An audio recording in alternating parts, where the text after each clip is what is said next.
ایرانی وزیر خارجہ عباس عراقچی نے تشدد کی آڑ میں تخریبی کاری کی ویڈیو جاری کر دی۔ ویڈیو کلپ میں ایران میں مظاہروں کے دوران جدید اسلحے کا استعمال دیکھا جا سکتا ہے۔ مظاہرین کو عوامی سرکاری ٹرانسپورٹ کی توڑ پھوڑ اور آگ لگاتے ہوئے بھی دیکھا جا سکتا ہے۔ عباس عراقچی نے ویڈیو کا امریکہ میں آئے اہلکار کے ہاتھوں خاتون کے قتل کے واقعے سے تقابل کیا ہے۔ انہوں نے لکھا کہ امریکہ میں احتجاج پر قتل کرنے کو سیلف ڈیفنس کہا جاتا ہے، جبکہ یہاں تو واضح طور پر دہشت گردی کی جا رہی ہے۔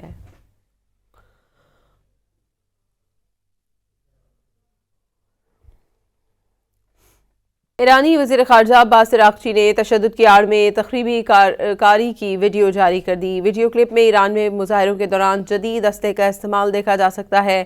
مظاہرین کو عوامی سرکاری ٹرانسپورٹ کی توڑ پھوڑ اور آگ لگاتے ہوئے بھی دیکھا جا سکتا ہے۔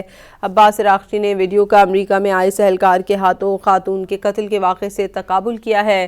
انہوں نے لکھا کہ امریکہ میں احتجاج پر قتل کرنے کو سیلف ڈیفنس کہا جاتا ہے، جبکہ یہاں تو واضح طور پر دہشت گردی کی جا رہی ہے۔